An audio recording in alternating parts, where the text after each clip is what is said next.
Va, ne laisse pas régner seule en ton âme l'idée que la vérité, c'est ce que tu dis et rien d'autre. Les gens qui s'imaginent être seuls raisonnables et posséder des idées ou des mots inconnus à tout autre, ces gens-là, ouvre-les. Tu ne trouveras en eux que le vide. Pour un homme, pour un sage même, sans cesse s'instruire n'a rien de honteux, et pas davantage cesser de s'obstiner. Antigone de Sophocle.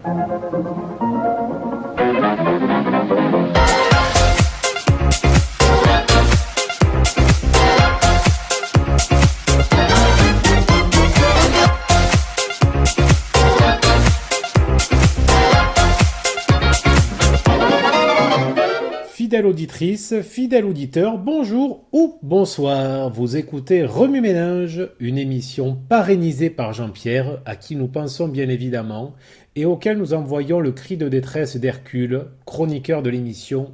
Tu nous manques, Jean-Pierre.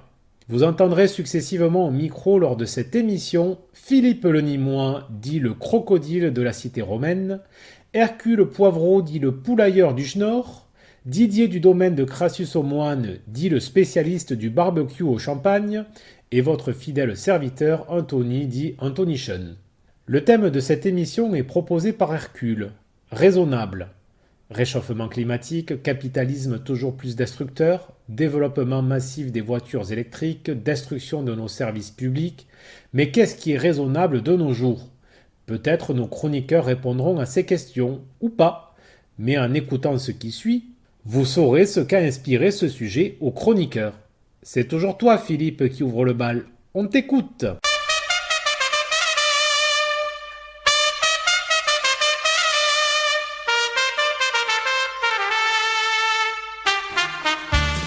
Raisonnable. Je n'aime pas trop ce mot.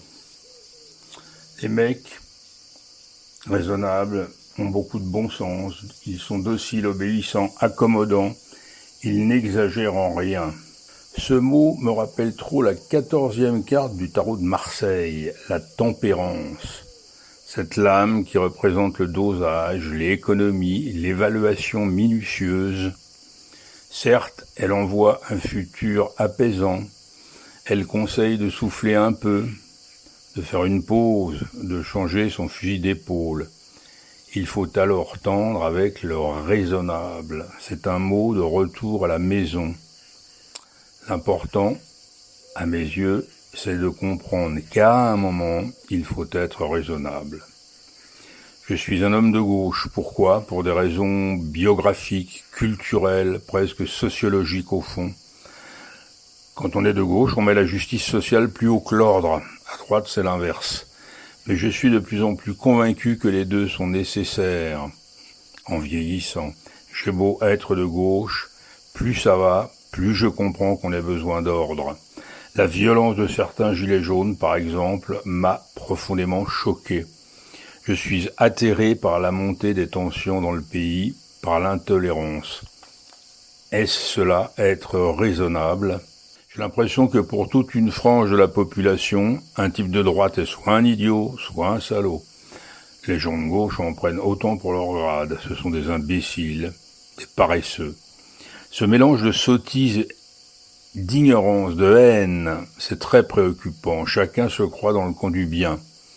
À tort, je deviens social-libéral et avec le temps, je crois que je me sens plus proche d'un modéré de droite que d'un extrémiste de gauche. Au fond, en devenant raisonnable, la modération est une vertu. C'est un peu comme le courage, de même qu'on n'est jamais trop courageux, on n'est jamais trop modéré. Certes, on peut aller toujours au plaisir par le plus court chemin. Le réel impose sa loi, ses obstacles, ses détours. La prudence est l'art d'en tenir compte. C'est le désir lucide et raisonnable. Alors, certes, bien sûr, on a parfois envie de sortir des sentiers battus, de tout péter, de faire cette révolution qu'on porte en nous. Et c'est déraisonnable. L'important, toujours, c'est de comprendre qu'il faut être raisonnable. Déjà, Camus écrivait « Ce monde en lui-même n'est pas raisonnable ». C'est tout ce qu'on peut en dire. Mais ce qui est absurde, c'est la confrontation de cet irrationnel et de ce désir éperdu de clarté dont l'appel résonne au plus profond de l'homme. Voilà, chers amis, Cordes et toutes les autres, pour vous, la chanson la plus déraisonnable au monde, mais l'une de celles que je préfère. Boris Vian, Le Déserteur.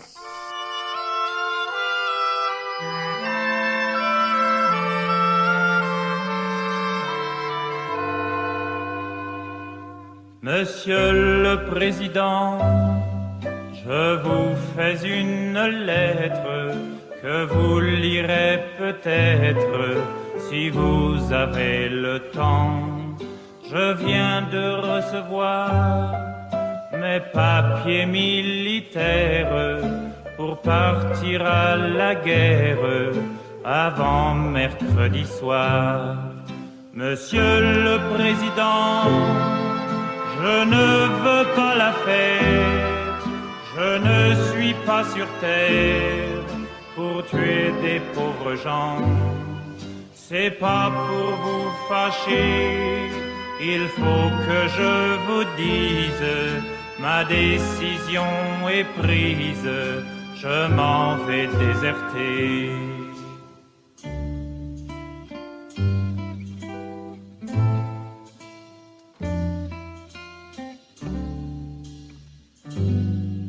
Depuis que je suis né, j'ai vu mourir mon père, j'ai vu partir mes frères et pleurer mes enfants.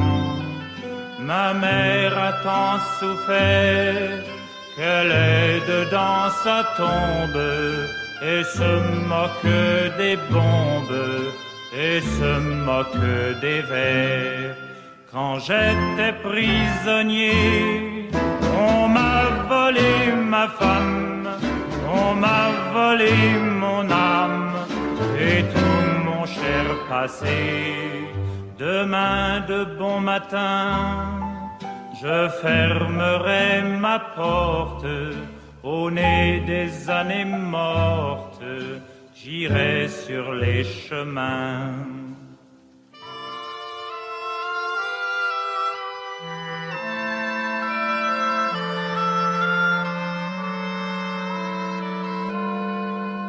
Je m'en dirai ma vie sur les routes de France, de Bretagne en Provence, et je dirai aux gens, refusez d'obéir, refusez de la faire, n'allez pas à la guerre, refusez de partir. S'il faut donner son sang, allez donner le vôtre. Vous êtes bon apôtre, Monsieur le Président. Si vous me poursuivez, prévenez vos gendarmes que je n'aurai pas d'armes et qu'ils pourront tirer.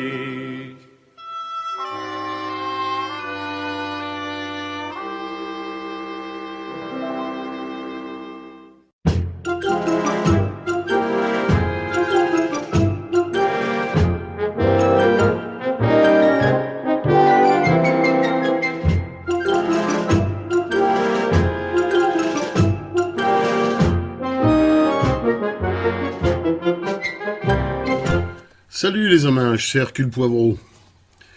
Raisonnable, c'est le thème de ce nouvel opus de Remue Ménage. Faut vous dire que chacun des chroniqueurs choisit un thème à tour de rôle. Et qu'on procède ainsi, c'est raisonnable. Cette fois, c'est mon tour. Je souhaite bien du plaisir à mes coreligionnaires, même si l'idée de Légion m'est étrangère. Pourquoi ai-je choisi ce thème raisonnable ? Eh bien, après cette longue, très longue séance électorale, les Français ont choisi un président raisonnable. Pas le mec qui fait rêver, espérer, désirer, extravaguer, fantasmer. Non.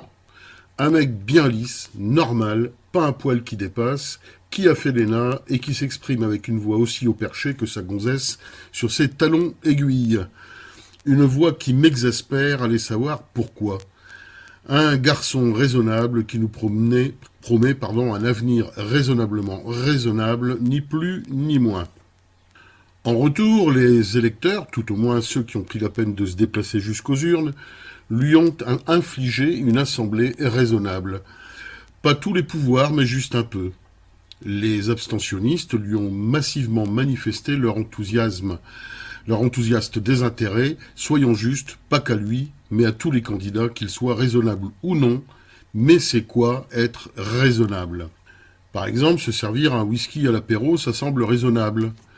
Mais en reprendre un autre, ça ne semblera pas raisonnable à certains et certaines. J'en ai connu qui m'ont regardé, drôle comme on dit chez moi en Flandre-Maritime, au septentrion de notre République.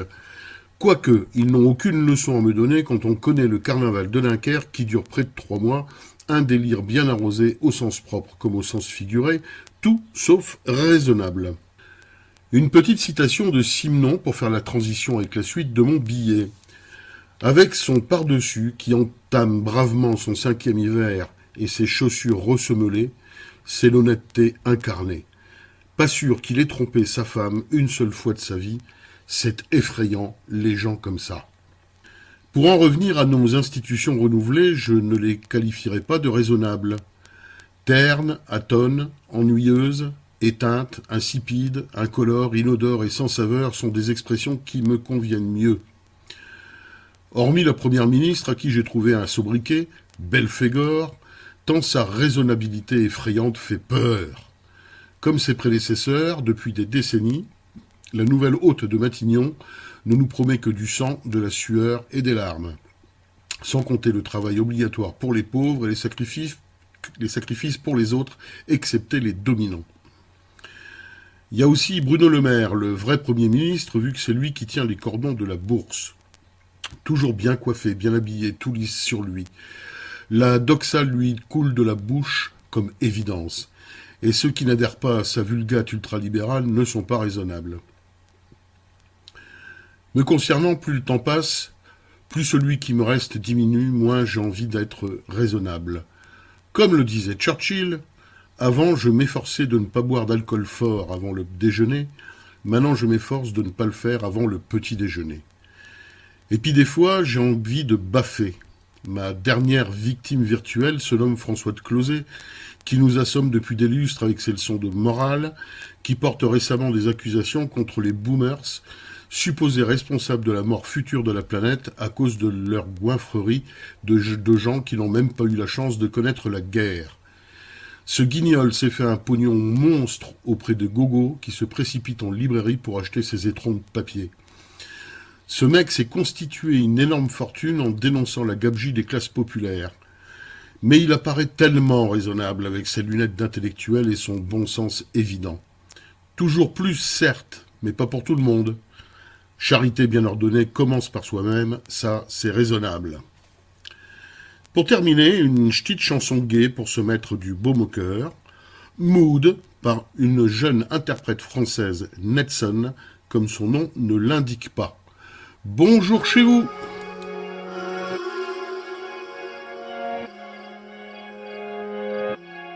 Parce que je me sentais seule dans ma petite bulle.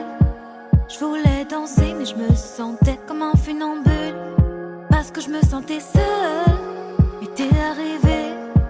T'as soufflé sur mon visage comme une brise légère d'été. Oh, oh, oh, viens on s'en va même si on sait pas vraiment où l'on va. Juste loin de là. Oh, oh, oh, viens on part loin, qu'importe le chemin, qu'importe le destin. Viens juste on part loin. Je suis dans mon mood, j'ai besoin de rien, juste besoin de tes mains, de toi, de moi, de nous. Je suis dans mon mood, j'ai besoin de rien, juste besoin de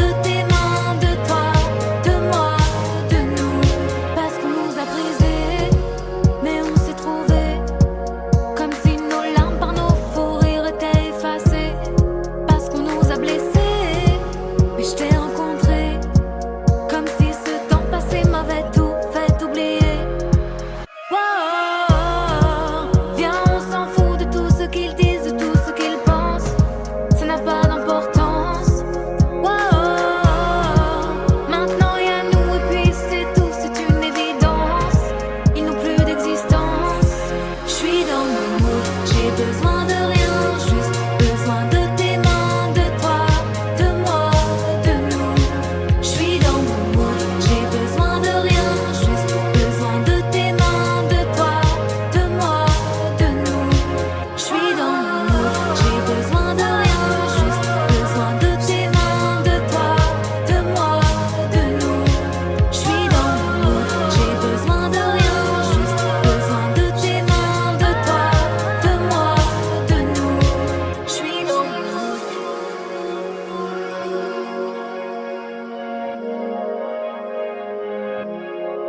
Je suis dans mon mood. Je suis dans mon mood.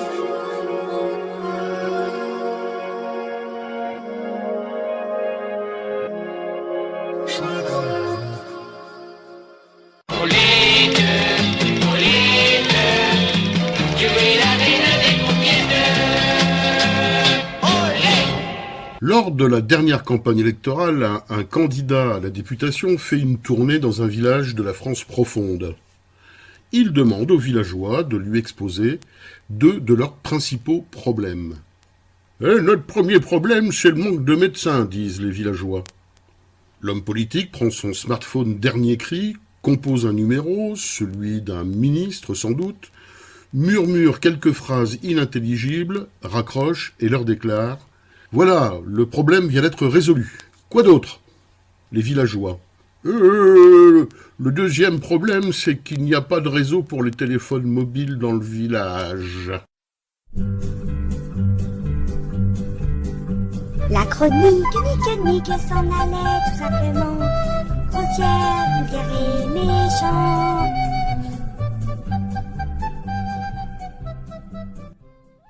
Chères auditrices, bonjour à toutes.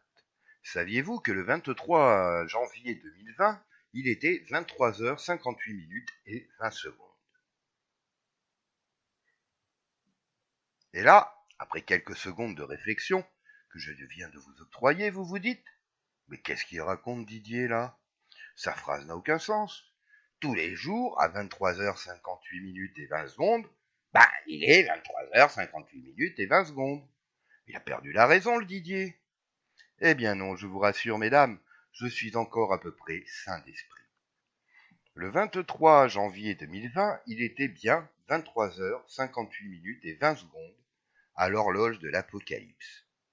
Le Doomsday Clock en anglais. Mais quelle est donc cette horloge ? Eh bien, c'est une horloge conceptuelle créée en 1947 et mise à jour régulièrement par les directeurs du Bulletin, ou bulletin, je ne sais pas, of the Atomic Scientists de l'Université de Chicago, et sur laquelle minuit représente le moment fatidique de la fin du monde, l'apocalypse. Au début, dans son décompte, l'horloge ne prenait en compte que le risque de guerre nucléaire et au fil du temps, ont été aussi pris en compte les risques climatiques, économiques, technologiques et politiques. Et ainsi, lors de sa dernière réévaluation, il y a 2 ans donc, l'horloge marquait 23h58 20 secondes. Il ne nous restait plus que 100 secondes avant l'heure fatidique. Flippant, n'est-ce pas ? Mais bon, on se dit que nos raisonnables dirigeants, à l'annonce d'une telle alerte, ont pris leurs responsabilités, les choses en main. D'ailleurs, pour le climat, ils ont déjà commencé avec leur grande messe écolo-libérale qu'ont été les COP 51, 45, 421. Ils sont sur le pont depuis des années. Notre maison brûle et nous regardons ailleurs. C'est pas de la merde, de chamois ça tout de même. Oui, c'est vrai. Ah, mais bon, objecte l'actionnaire blindé de thunes. Il faut tout de même continuer à se faire du fric. Donc, on va limiter le réchauffement climatique à quelques degrés, limite qu'on n'atteindra sans doute pas, et ensuite, on accusera le prolo qui n'a pas mis d'ampoule à LED dans sa salle de bain. Et puis, le 23 janvier 2020, c'est quelques mois avant un avant-goût de la fin du monde. Mais si, rappelez-vous, les rues des villes et les routes de nos campagnes désertes, le monde qui s'arrête de tourner, la Covid-19. Nul doute qu'une telle endémie a dû amputer nos 100 dernières secondes d'une bonne tranche. Pourtant, nos dirigeants si raisonnables se sont mis immédiatement, avec plusieurs semaines de retard, sur le pied de guerre. D'ailleurs, nous sommes en guerre, a dit en même temps. et nous mettrons tout en œuvre pour protéger la vie de nos concitoyens, à commencer par notre service de santé, chez qui le branle-bas de combat vient de sonner. Ça va être difficile, hein, murmure l'actionnaire blindé de thunes. Le service de santé, on l'a ruiné pour faire des économies, et surtout des bénéfices. Ah oui, merde, répond en même temps. Bon, il n'y a plus qu'une solution. On confine tout le monde. Et du coup, au vu de la cessation progressive des activités humaines sur le globe, les températures mondiales ont baissé. Covid-19 1, COP pastis 51 0. Par contre, paradoxalement, les bénéfices des monsieur l'actionnaire blindé de thunes ne se sont jamais aussi bien portés. D'après un rapport de l'Oxfam, sur les 2 dernières années, la fortune des milliardaires a augmenté de 5 000 milliards de dollars. Ouais, 60% de plus en 2 ans, du jamais vu. Du coup, nous les pauvres, on s'est dit que c'est tout bénef pour nous. Car grâce à la sainte loi du ruissellement de la religion capitaliste, on va nous aussi s'en foutre plein les poches. Non. De ruissellement, point. Les sources restent à sec et les inégalités se creusent. 10% des Français ont besoin de l'aide alimentaire pour manger. Alors on se dit que notre bien-aimé président, en même temps, fraîchement dans les 2 sens du terme réélu, est un homme raisonnable. Il va remédier à ça. Il va rendre une partie de cet argent aux pauvres. Il va le prendre aux riches pour le redistribuer. Il manquerait plus que ça. Il faudrait pas qu'il oublie qui c'est qui l'a mis là, le gamin, hein. Et comme notre président en même temps n'a pas la mémoire courte, il décide de faire comme les bigots à la sortie de l'église. L'aumône, et un chèque de 100 € par-ci, et une prime carburant de 100 autres € par-là. Oh, merci monsieur en même temps de nous faire la charité avec l'argent de nos impôts. Mais bon, pendant ce temps, le peuple gronde et envoie plus de 80 députés d'extrême droite à l'Assemblée. Faut dire que l'état de crise est une sacrée manne nourricière pour leurs idées de merde. Et ceci est valable pour tous les pays. Un peu partout, dans le monde, la bête ressurgit. L'odeur de notre monde qui pourrit de plus en plus rapidement excite ses papilles gustatives. Je suis assez vieux pour me rappeler la situation d'un prédécesseur d'Emmanuel en même temps. Le nationalisme, c'est la guerre. Bon, du coup, pour tout ça, on en retranche combien de secondes? Quand même, il faut enfin aussi évidemment parler du bouquet final. Quand on parle de nationalisme et de guerre, l'Ukraine, avant l'attaque de la Russie, la plupart des pays européens pensaient que Vladimir était somme toute un homme raisonnable. Il y avait bien les Américains qui tiraient signal d'alarme, mais comme disait l'autre, notre maison brûle et blablabla. Et paf, du jour au lendemain, la guerre en Europe, à nos portes. Si, à nos portes. La preuve, on trouve plus de moutarde nulle part. Et là, ping, les prix du carburant, les prix des produits alimentaires, les prix des produits de consommation augmentent en flèche, pénurie et augmentation des prix du blé, des céréales, des tablettes de chocolat. Des tablettes de chocolat? C'était les marmottes ukrainiennes qui les mettaient dans le papier d'alu. D'accord, oui, je comprends mieux, merci. Et sinon, pour vous, la guerre en Ukraine, vous vivez ça comment? C'est pas facile, hein. Avec toutes ces conneries, là, l'embargo sur la Russie, on a perdu des contrats et des millions. Oui, c'est pas facile en ce moment. Mais bon, l'avenir n'est pas si noir. Je viens d'investir raisonnablement quelques millions d'euros chez Dassault Aviation. Moi, du coup, je vais utiliser les quelques secondes qui nous restent à aimer les miens, mes amis, mes animaux, et aller à la pêche. J'aurais pu aussi me bourrer la gueule, mais ça n'aurait pas été raisonnable.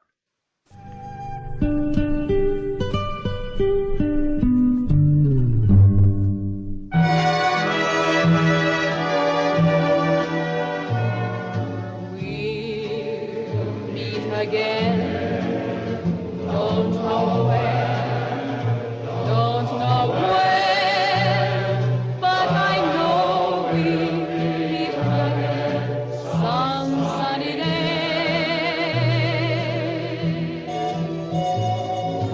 Keep smiling through, just like you always do, till the blue skies drive the dark clouds far away. So will you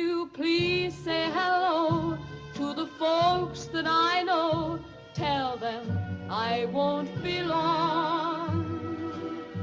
They'll be happy to know that as you saw me go, I was singing this song. We'll meet again. Don't know where, don't know when, but I know we'll meet again some sunny day.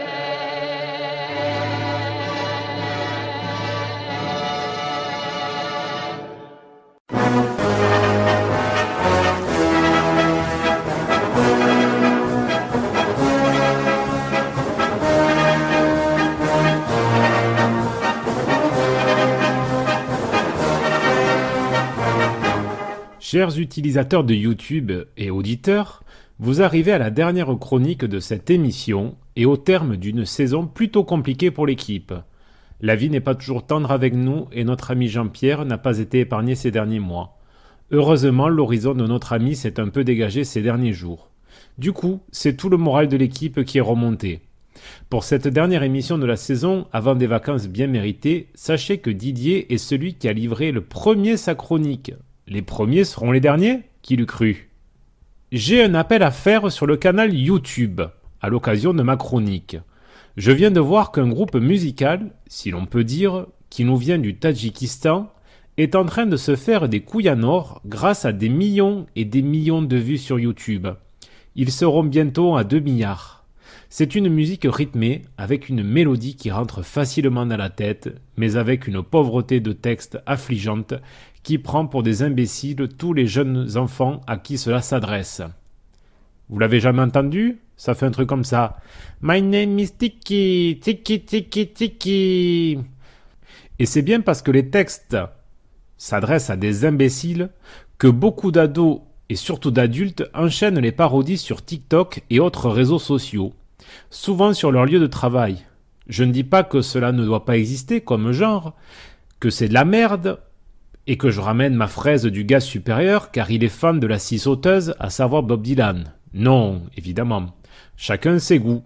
Je dis juste qu'il serait peut-être bien de proposer aux enfants des musiques tout aussi rigolotes et entêtantes, même si moi je les aime pas, mais avec un brin de fond dans le texte. Au moins, avec Chantal Goya, les enfants savaient ce qu'était un panda et qu'il venait de Chine. Donc pour conclure, chers amis, soyez raisonnables. Ne regardez pas trop cette émission, ne faites pas trop de likes et surtout ne faites pas de nous des millionnaires.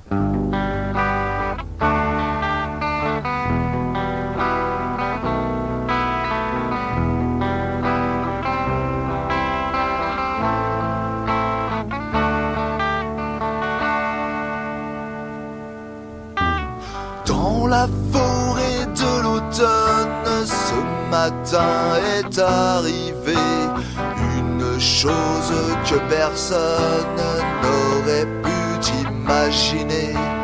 Au bois de morte fontaine, où vont à morte saison tous les chasseurs de la plaine, c'est une révolution. Car ce matin, un lapin a tué un chasseur. C'était un lapin qui, ce matin, un lapin a tué un chasseur. C'était un lapin qui avait un fusil. Oh. Bon. Il criait à la justice, il criait à l'assassin, comme si c'était justice quand il tuait des lapins. Et puis devant la mitraille venue de tous les fourrés, abandonnant la bataille, les chasseurs se sont sauvés. Car ce matin, un lapin a tué un chasseur. C'était un lapin qui, ce matin, un lapin a tué un chasseur. C'était un lapin qui avait un fusil. Oh oui. Oh. Est-ce que la chanson qu'on ne dit pas, c'est que le lapin a tué le chasseur, mais qu'avec le recul, le fusil a écrasé le lapin. Fallait pas cacher la vérité aux enfants. C'est donc la fin de cette émission et le terme de cette deuxième saison de Remue-Ménage. J'espère que les rares auditeurs auront trouvé quelque chose d'intéressant dans toutes les chroniques faites avec grand soin par tous les participants, Jean-Pierre, Philippe, Hercule, Didier, Zaza ou moi-même. On vous souhaite donc à tous un bel été et nous vous donnons rendez-vous en septembre. On termine bien évidemment par une citation, cette fois-ci de Bertrand Russell. « Si j'étais médecin, je prescrirais des vacances à tous les patients qui considèrent que leur travail est important. »